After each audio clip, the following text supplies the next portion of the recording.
You want to know who the freakiest female bodybuilder of all time is? Stay tuned.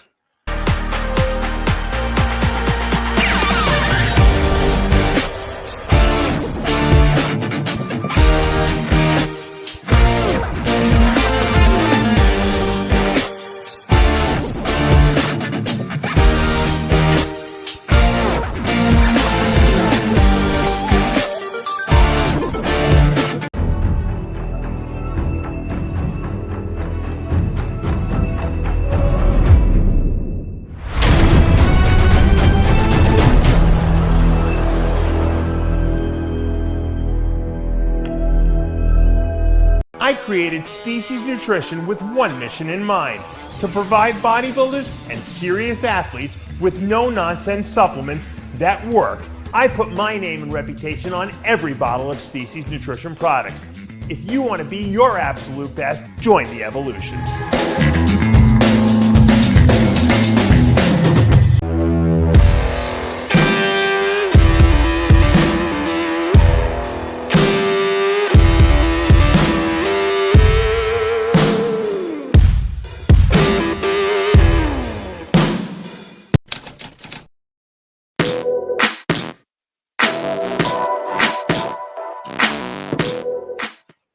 RX Television, RxMuscle.com. This is Ask Dave, your 30-minute question and answer show with Dave Palumbo. I'm your host, Sadiq Faruqi. So glad you can join us on this fourth day of September in the year 2024. We are just under 6 weeks from the Olympia. We're going to go right into the questions. We have a ton of questions to get to. The first two questions on this show from the Dave Palumbo Experience app. Last week we actually had a question about preacher curls, about correct form of preacher curls, or if they should be avoided at all. This one is about classic preacher curls using an angled pad, not a vertical one like in spider curls. There's only tension for the first half to 2/3 of the movement. Can they still be beneficial for biceps growth? Notable bodybuilders such as Larry Scott claim to have built their biceps primarily using this exercise. Yeah. Once again, I don't think that preacher curls, no matter what angle you use, and I think it's okay to change around the angle. I like to vary the angle. I don't think that you're building huge, arms using preacher curls, only because the biceps are in a very compromised position, which means you can't cheat. You're only as strong as that bicep to lift that muscle. And most of the time, you're going to find that the weight has to be pretty light if you want to get a really good stretch and contraction. I know I see people who are like cheating, and they're doing like partial reps. But if you want to get a full range of repetition where you're extending your arm and you're flexing it, you can't use a lot of weight. So you're not going to build huge arms doing that. So to me, that's like either a starting movement to like pre-exhaust your biceps, or it's an ending movement at the end of the exercise, at the end of your bicep workout. The movements that are going to build muscle, the ones where you can kind of lift heavier weight. I personally use one arm cable curls, and I go pretty heavy on them. But I like the fact that I can use each arm separately, and I like the fact that I have continuous tension on my bicep. Whereas with dumbbells, sometimes you lose the tension because gravity kind of just lets the weight fall. But I'll switch around from bicep, dumbbell curls to preacher one-arm curls. I don't really use a lot of barbell stuff because I have long arms and I don't feel it a lot in my biceps. I feel a lot in my front delts, and I cheat a lot, and it doesn't work for me. But guys with short arms tend to really feel, either easy curl bars or the straight bar curls. They do well. I know Lee Priest loves those, for bicep development. But that's because you lift heavy weight. You can't do that with preachers. So is the preacher curl a good movement? Yes. Is it going to build huge arms like Larry Scott's? Absolutely not. That's not Larry. Larry probably had great arms anyway. But the point is that it's a good concentrated movement where you can get some, good stimulation, but you have to use good form, and you can't use weight that's too light. And is the angle a difference? Yeah, change around the angle. It's always good to kind of shock the body and do different types of movements at slightly different angles from slightly different perspectives. You're going to see new gains when you do that, especially if you're feeling stagnant. Second question, again, these first two from the Dave Palumbo Experience app. Starts off, this user says, it's a great app. Wants to know the side effects of Caber. Is it worth taking? I'm 67. This is my last contest. I've never used it before. Do you think it's out of the question? Would you recommend anything else? One more time, Sid. So Caber, he's 67. He's never used it before. He's wondering if it's worth taking or if there is an alternative. Well, what does he want to take it for? That's really the question. You know, I'm assuming he's either on Trenbolone or I don't know why I'm coughing, but Trenbolone or Deca. And when you take those drugs, you can raise prolactin levels. And when prolactin is high in men, they could get what's called gynecomastia induced by prolactin, or prolactin-induced gynecomastia, which can cause sometimes some secretion from the nipple, like a mucousy secretion. So that's kind of embarrassing. Now, if you've had your gyno taken out already, it's not going to happen. Most people, the problem with taking those drugs and raising prolactin levels too high is that it makes it hard to get an erection. So prolactin is the hormone released after you have an orgasm, and it causes that refractory period in men where you can't just go have sex again immediately after, you know. So when prolactin's high all the time in the body because of a drug like Trenbolone or Deca, and not everyone gets high prolactin from that, but some people do, they can sometimes have problems with erections because it's at that threshold where it's actually inhibiting the erection from forming. So in that case, taking an anti-prolactin drug like we call it cabergoline or Dostanex, people usually shorten it for Caber, at about 0.5 milligram 2 to 3 times a week, usually can kind of cut back that prolactin production a little bit. But don't forget, every drug is without side effects. So some people don't like the way they feel on it, can cause nausea in some people. So don't just take Caber without actually going for blood work and seeing what your prolactin levels are. Because if they're not high, then taking that is not going to do anything, and it might just cause side effects. I think a lot of people just knee-jerk take that, hoping that it's going to solve the problem or solve a problem, and they don't really know what's causing the problem. And that's the problem with not getting blood work. And so blood work will tell you everything you need to know usually. And that's my suggestion. Once again, he didn't really say what he needed it for, but I'm assuming it's because he was taking one of these other drugs. So we're going to now take questions. So what we usually do on the shows, we put, the Ask Dave, ask your questions, whatever thing on Instagram. We did it on Facebook, but this time we also posted it on our YouTube feed. Now, YouTube we usually use, aside from obviously posting our videos, we'll run some polls here and there. We'll post some like big news items, whatever, but we really haven't tapped into that for Ask Dave. We did yesterday, and my goodness, the response was fairly resounding. So we're going to take questions from our YouTube page. Again, for those of you who have subscribed, we thank you. If you haven't already subscribed, subscribe below. Hit the notification bell so you won't miss anything, this show, any of our other shows formats, and then, of course, all of our pre-Olympia coverage leading into the Olympia second week of October. So let's Sid, go before you start, I want to make a little announcement here because I just got a text message from our good friends at TitanMedicalCenter.com. So Therese and John, and they want to tell everyone that, number one, the Labor Day blood work sale that they're having, which is a greatly reduced price on what blood work. A lot of people don't have insurance, and they like to get blood work done on a regular basis, is going to be extended. So the Labor Day sale will be extended all this week. Just when you contact them, tell them Dave Palumbo, RxMuscle sent you, and then you can get that great blood work price. If you want to sign up with them, they also have a special package on their GLP-1 peptides. Now that's Ozempic and tirzepatide, or as we call it, semaglutide and tirzepatide. Tirzepatide is actually Mounjaro. Ozempic is the semaglutide. So they have both of those in stock now. A lot of pharmacies are out of it. I know a lot of competitors use it to help with their dieting. They have a special sale on that. Once again, mention that and our name and RxMuscle, and you'll get a discount on that. They're also doing a super sale on IGF-1, so the long-arm 3 IGF-1 peptide. If you're interested in using that, this is the week to buy it because they have a great sale. And you go over to TitanMedicalCenter.com, all one word.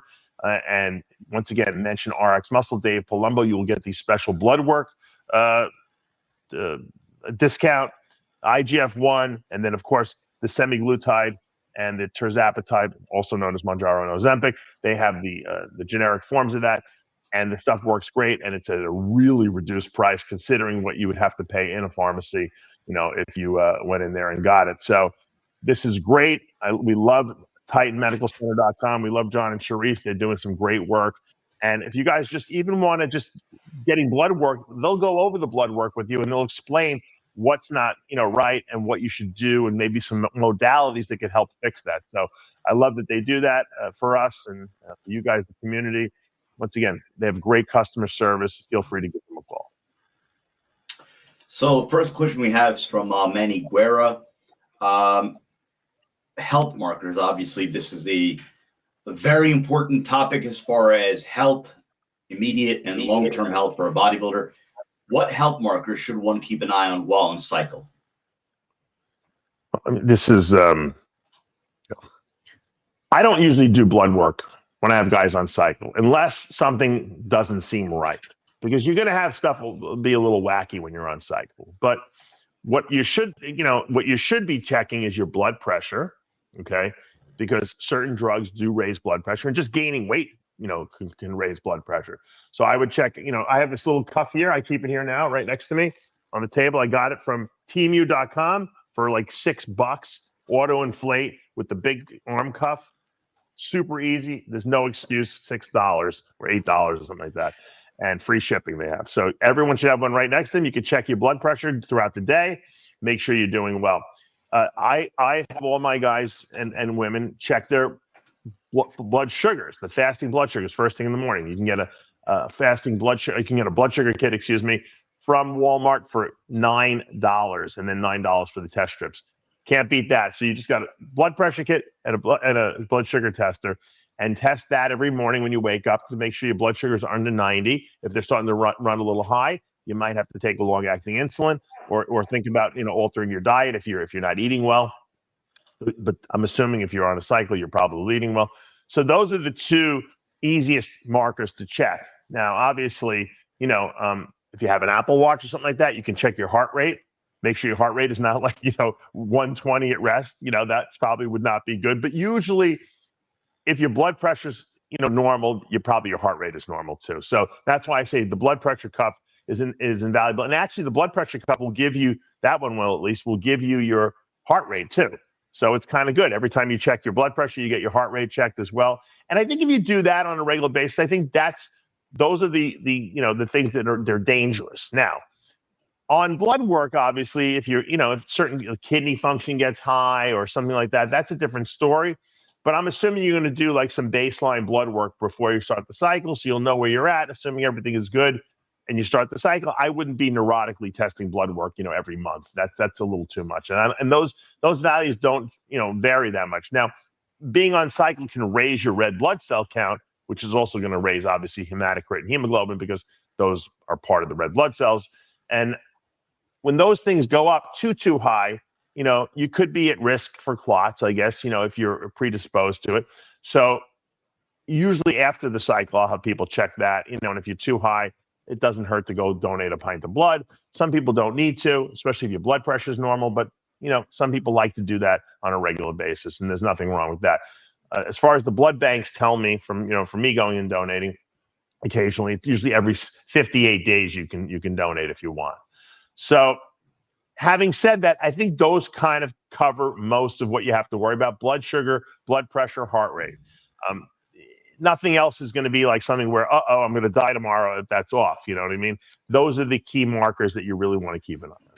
Well, actually, so I guess a continuation of that question, somebody else had a question about cholesterol levels while on cycle. They said they try, I guess the question is how to lower cholesterol levels while on cycle. They tried fibrol, the oils, all of which I guess has made their blood work worse. So I guess managing cholesterol levels while on cycle. Okay. This is a good question too, and my answers have changed over the years because as we get more data to learn about, LDL cholesterol is supposedly the bad cholesterol, the stuff that you don't want clogging up your arteries. There's really a distinction between LDL, the bad LDL, because bad LDL has big particle size and small particle size. I mean, just the size of the cholesterol particle or the cholesterol carrier particle. The small ones are more dangerous because they can get into like the nooks and grooves of the blood vessels and clog it up. The big ones are not as dangerous. They're actually healthier. So sometimes, just having high LDL, if you have high LDL all the time, you might want to check your particle size too. You can tell your doctor to run that test. And if your particles are big, then you don't really have anything to worry about. Now, the other thing is, HDL, which is your good cholesterol, which is I call the vacuum cleaners. Those are the ones that suck up all the bad cholesterol and clean up the body. Obviously, having higher HDL is good for you, but usually when you're on a cycle, it suppresses HDLs. The key is if you have high LDL, the bad cholesterol, what we call the bad cholesterol, but your triglycerides, how much fat is circulating in the bloodstream, is low, then there's very little risk, supposedly, according to the new data, to have any kind of blockages. Okay, and that's what we worry about, right? Blockages in the arteries. So for most bodybuilders who eat well and don't eat a high sugar diet, their triglycerides are normal. If your triglycerides are normal, even if LDL is a little elevated, as long as you're doing your omega lyes for essential fatty acids, you're taking your fiber lyes for your, fiber to pull out extra LDL. If you're still a little high on the LDL, but your triglycerides are normal, you're not at risk. Now, if your triglycerides are high, in addition to your high LDL, then you have a problem. Okay, so I've seen some guys who come to me and they're like, can you check out my blood work? They're like, I'm eating horribly. I'm eating a lot of sugar and junk. And I see high LDL, and I also see super high triglycerides. Like, normal triglycerides usually under 150. These guys have like 350. And that's because fat doesn't increase triglycerides, even though you would think, hey, I have too much fat in the blood, I'm eating too much fat. No, eating sugar raises triglycerides in the bloodstream. So, or even eating, too much simple carbs will do the same thing. So the way to bring your triglycerides down is to get rid of the sugar and the junk food that you're eating in your diet, and that usually fixes the problem. Most bodybuilders that I look at a lot of blood work, most bodybuilders, even the ones that have high LDL, have completely normal triglycerides, and I don't worry about it then. And you know what? If they're paranoid, I'll send them for a cardiac CT scan, and they'll check their coronaries, and usually they're completely clear. Because if you don't have high triglycerides, you don't usually have blockages. That's just the way it is. So that's another piece of the puzzle that we need to add to the equation. It's not just about LDL. Matter of fact, cholesterol is important for brain development. That's why it's not good to be on statins. Those statins that lower your LDL real low, which is supposed to help, can also cause a lot of problems because your brain needs cholesterol, and if you're a bodybuilder that's a natural bodybuilder, your body needs cholesterol to make testosterone too. So you don't want to just start, taking drugs to counteract things that might not actually even be causing any problems in your body. I'm going through some of these questions from our YouTube page, and we have a very hilarious, entertaining group here on the YouTube side. I'm going to go back to on the Instagram precision workouts. 3-part question: how does blood work determine kidney filtration rate? Actually, so that is the question. He goes on to ask like 3 other questions. So kidney filtration rate, how is dictated by blood work? Yeah.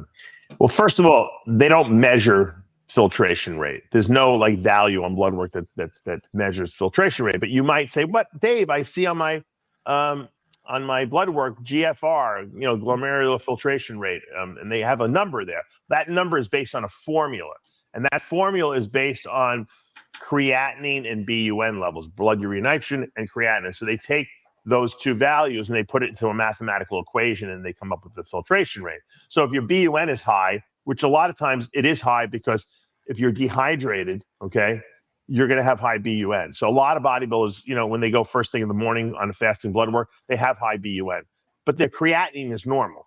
So if your creatinine, which is the waste products of your blood, is normal, you have nothing to worry about. Your kidneys are working fine because that's more accurate than BUN. BUN is always a little high. But the problem is that if your BUN is high and your creatinine is kind of borderline normal, a lot of times your filtration rate might be lower than it should be, but that's only because it's based on a mathematical formula. That's why I don't go by that filtration rate number. It's not accurate. The only thing that is accurate is creatinine, and sometimes creatinine is not even that accurate. And sometimes I tell people, you know what? Ask the doctor to run cystatin C. Cystatin C is way more accurate than creatinine even is. So if you're running high creatinine and you're a little concerned, and the doctor might be saying, "Oh, your kidneys are not good," have them run a cystatin C. If that comes back normal under 1.25, then you have nothing to worry about because that's the most accurate assessment of kidney function.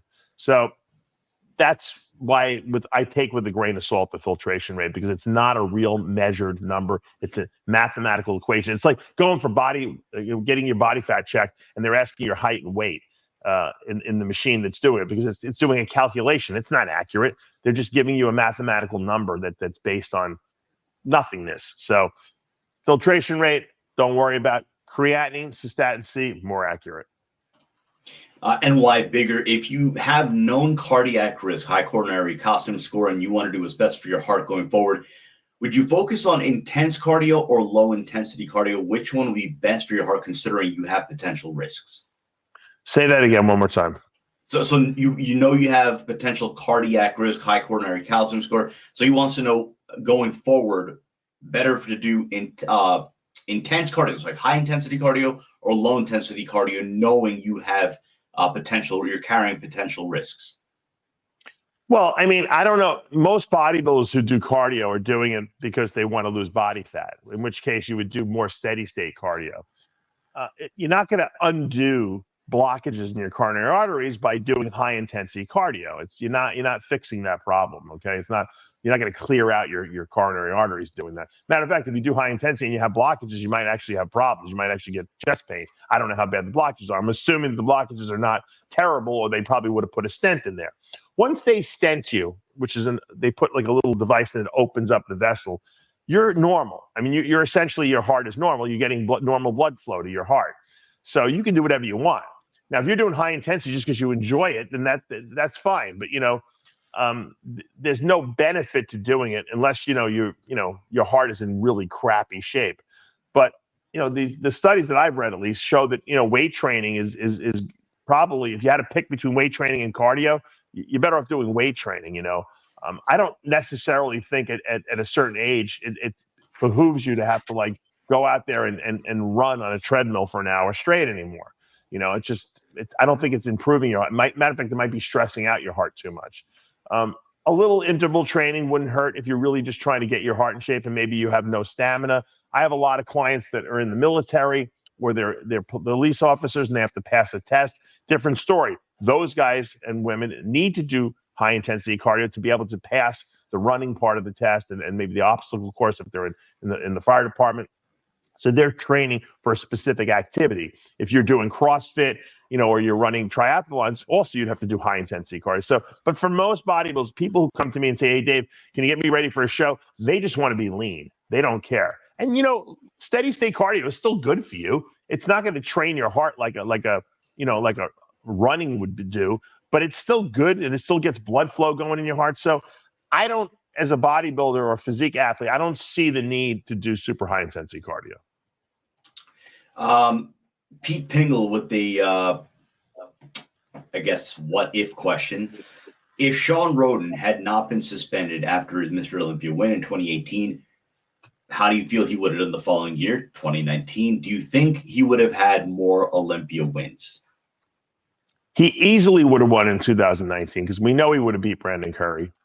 And I think that I would think he would have beat Big Ramy too, because I think that assuming that he didn't have any injuries and he stayed the same, not even got better, but stayed the same, I think he would have gotten at least 3 Olympia wins off. I just think that he was on the way up. He was improving. And I think once, you're in that Olympia seat, you don't really have to get better. You just have to kind of bring it the same look.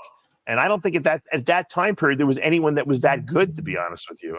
Who would have beat him? He might have won another 5 Olympias for all we know. I mean, the only thing that could have got to him would have been his age, because he was, I think, 44 at that time. And, maybe he would have had some injuries or something like that. But he was, he took really good care of himself. I think he would have got at least 3 more wins and possibly more. Just because during that time, there was just no really great guys competing. And like I said, Ramy was huge, but he never got like super shredded like Shawn did. He didn't have Shawn's structure. I don't think that Shawn would have lost him. Tony Wynn, your thoughts on the Russian female bodybuilder Nataliya Amazonka? Never seen such a muscular woman, possible future Miss Olympia. I got to be honest with you. I've seen her stuff on Instagram, and she's absolutely the freakiest looking woman I've ever seen. I first thought maybe the pictures were like AI or enhanced, but I've seen pictures of her with like Andrew Jack, and she's unbelievably freaky looking. And you know what? She's got really good proportion. She's got a teeny tiny waist. She's got probably the biggest legs I've ever seen on a woman bodybuilder. I mean, I mean, I know that some of these pictures are probably the angles that they're shot at, but she's got a huge back. I mean, look at this picture with her and Andrew Jack. I mean, she's almost making him look small. Now, I understand he's a little behind her, but I mean, those are some of the freakiest legs I've ever seen, male or female. She's got good width.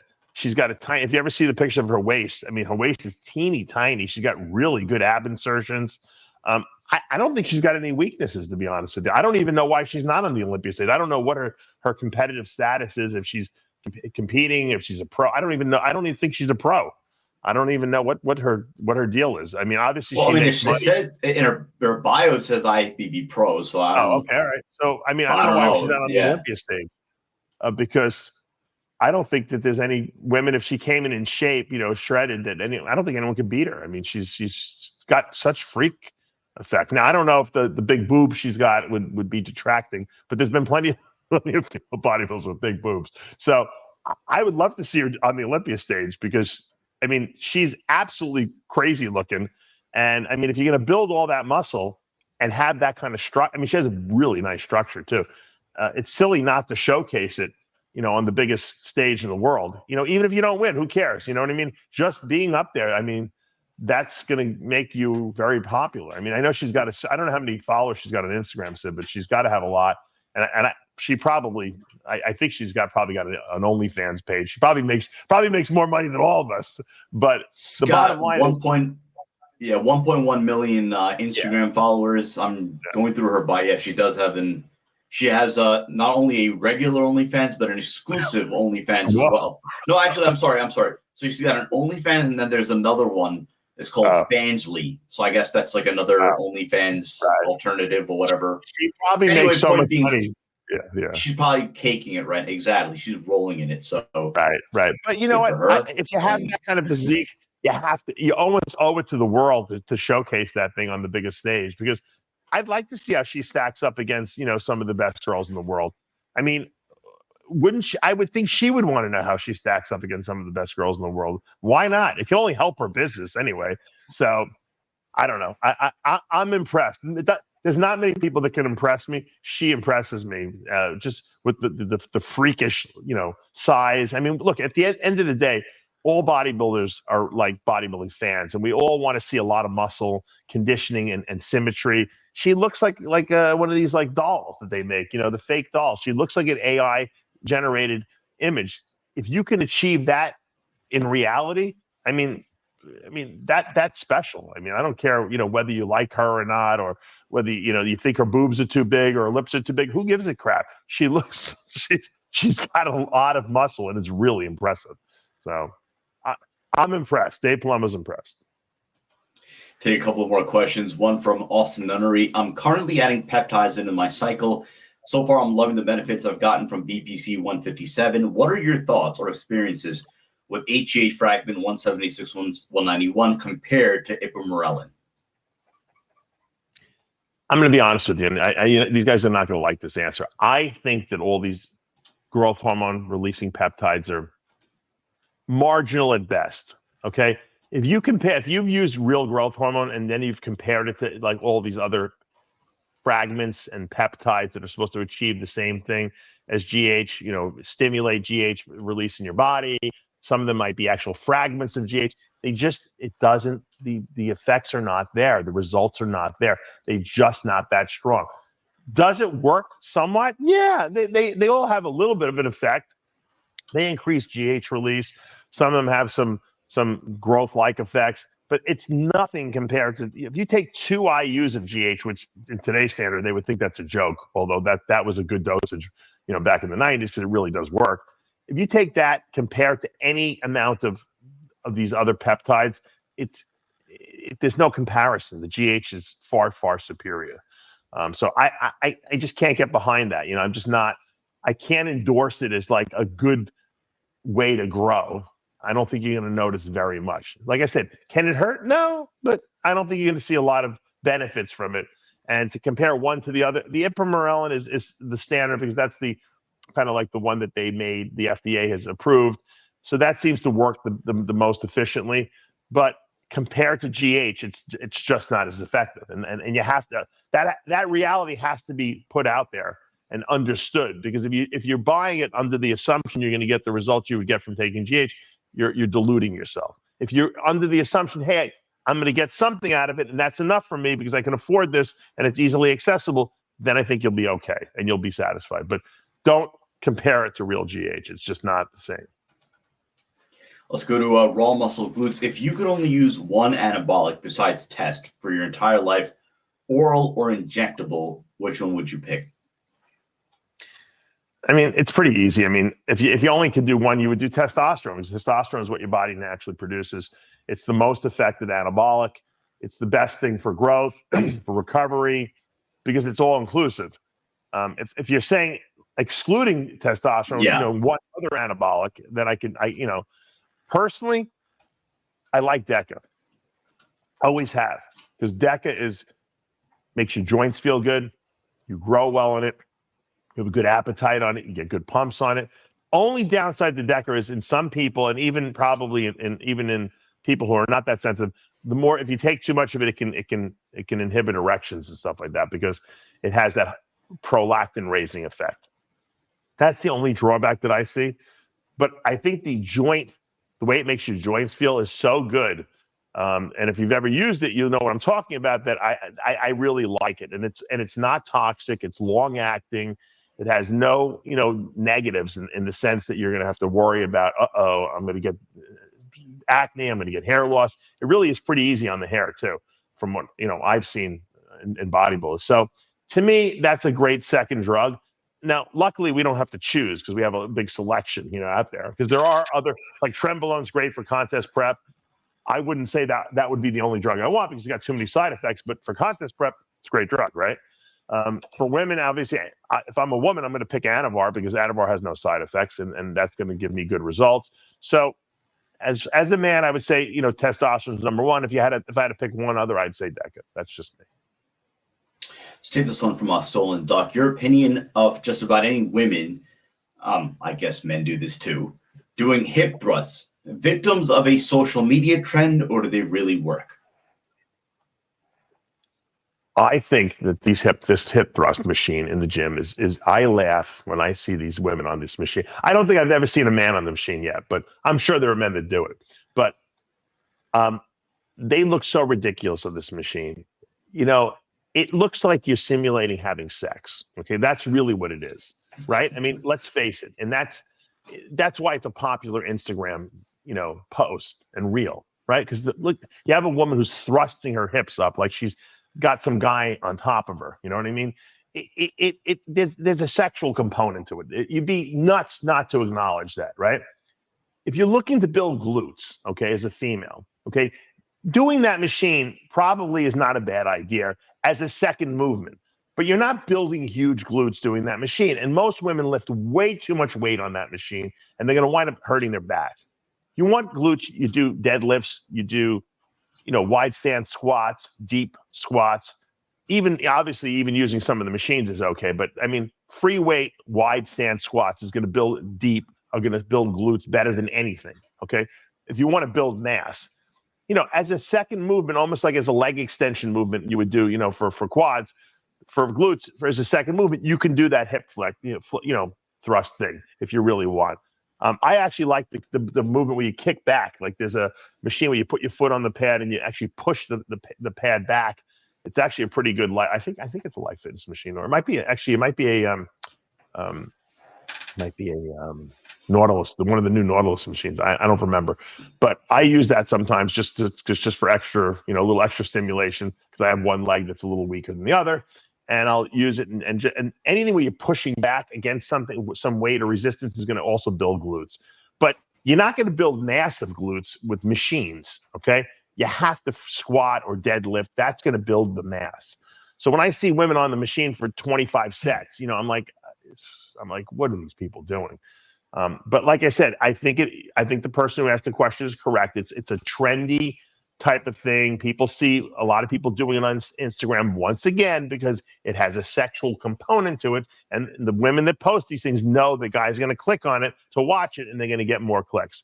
So, it is what it is. That's the age we live in, you know. That's going to do for this episode of Ask Dave. Reminder right now on the channel, all new episode of After Hours as well as Heavy Muscle Radio. If you haven't already done so, subscribe below, hit the notification bell. If you like what you're watching, hit the like button, comment below. And as always, we appreciate all of your support. For Dave Palumbo, I'm Sadiq Faruqi. We'll see you next time.